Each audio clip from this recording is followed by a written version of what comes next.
Avec vous, Nathalie Lévy, et tout de suite place à l'interview politique. D'Aurélie Herbemont avec votre invité ce soir, Olivier Dussopt, secrétaire d'État auprès du ministre de l'Action et des Comptes Publics. Bonsoir Olivier Dussopt. Bonsoir. Avant d'être ministre, vous étiez au Parti Socialiste. Que répondez-vous à votre ancienne camarade Ségolène Royal qui considère qu'on est dans un régime autoritaire? Je trouve que les mots sont outranciers et je trouve que, comme d'autres, elle participe ainsi à banaliser l'expression de mots exagérés, de formules qui sont outrancières, et que ça participe aussi à une forme de banalisation de la violence sur la scène politique et dans les mobilisations.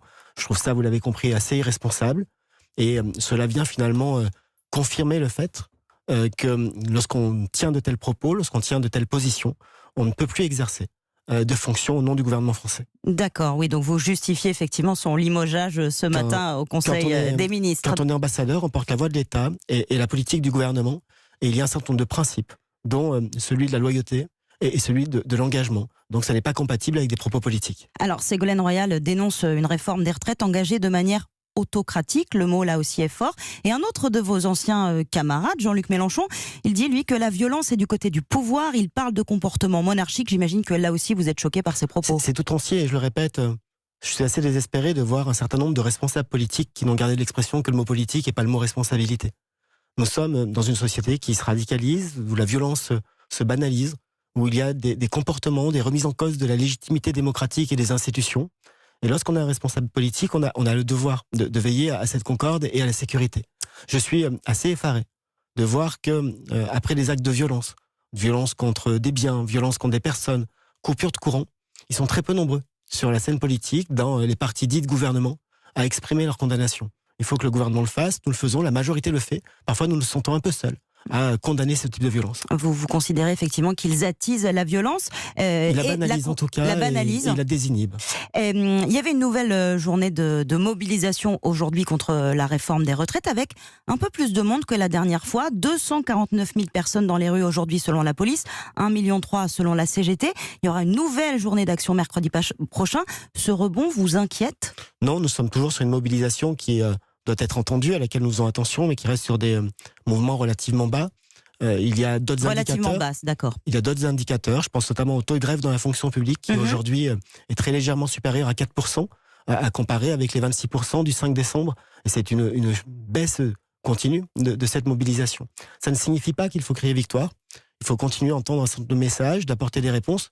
Je pense que l'examen du texte par le Conseil des ministres ce matin, le fait qu'il soit ensuite examiné par les commissions, le fait que nous travaillons avec toutes les organisations syndicales qui le souhaitent, qui souhaitent avancer sur des questions aussi importantes que la pénibilité, que l'aménagement des fins de carrière et l'emploi des seniors, des questions aussi importantes que la manière dont on organise la transition et dont on garantit les droits des assurés du système de retraite, tout ça est de nature à apporter des réponses. Vous espérez encore pouvoir convaincre, même si des gens sont mobilisés depuis plus d'un mois et demi? Bien sûr, et le rôle d'un gouvernement est à la fois de convaincre, de défendre une réforme qui est une bonne réforme, qui est une réforme plus tout le monde n'en est pas convaincu, visiblement. Oui, et j'invite d'ailleurs à lire d'autres propos, d'autres écrits que les nôtres, puisqu'il faut avoir aussi des tiers qu'on va qualifier de tiers de confiance.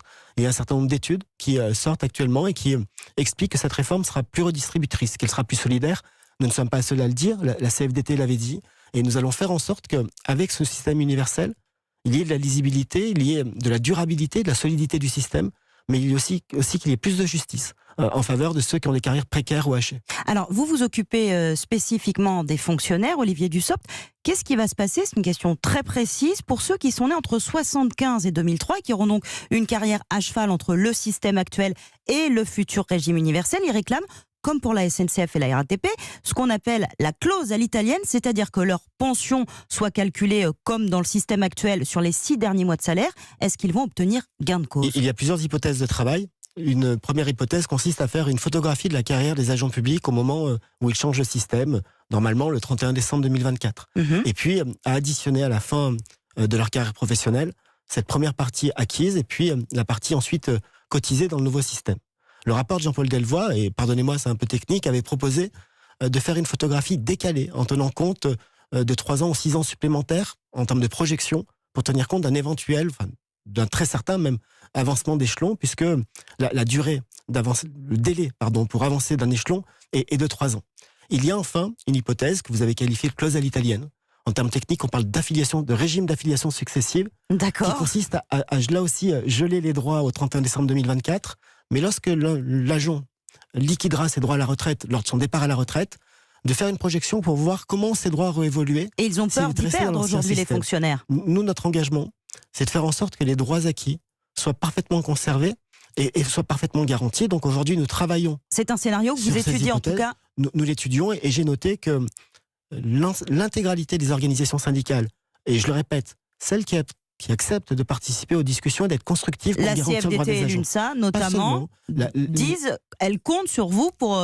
Elles ont compris quand elles vous ont vu en début de semaine que vous alliez accéder à cette demande. Elles ont fait preuve d'unanimité pour la défendre et nous leur avons dit que nous le regardions avec attention. Regardez avec attention et donc à suivre aux prochains épisodes. Autre sujet sur lequel vous travaillez, c'est la pénibilité. Est-ce que, prenons le cas d'infirmières ou d'aides-soignants qui sont à l'hôpital public, est-ce qu'ils pourront partir plus tôt à la retraite avant 62 ans grâce à des critères de pénibilité quand ils travaillent la nuit notamment? Pardonnez-moi d'être un nouveau technique, mais aujourd'hui, la situation des infirmiers et la situation des aides-soignants n'est pas la même. Il y a quelques années, l'État a proposé, c'était un autre gouvernement, mais nous tenons la parole de l'État, a proposé aux infirmiers qui étaient à leur catégorie B et qui bénéficiaient d'un départ anticipé de 5 ans, de passer en catégorie A et donc d'être un peu mieux rémunérés, mais de perdre le bénéfice du départ anticipé. Certains ont décidé de rester catégorie B pour partir plus tôt.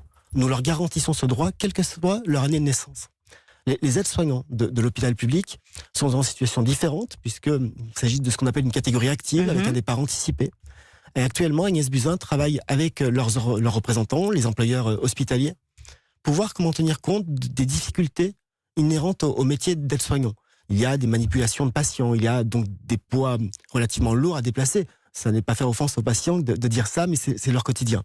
Donc Agnès Buzyn travaille à cela, et nous le faisons en ayant en tête qu'actuellement, il y a aussi des aides-soignants dans le secteur privé qui sont très mal pris en charge par les dispositifs de pénibilité et qui ne bénéficient pas de ce qui existe dans la catégorie Vous voulez publique, en tout cas c'est-à-dire la vous catégorie avancer active. sur ces sujets-là? On veut avancer, on veut trouver une solution et on veut faire en sorte que les aides-soignants du secteur public comme du secteur privé soient traités de la même manière, puisque un de nos objectifs est de veiller à ce qu'il y ait le maximum de convergence entre le secteur public et le secteur privé.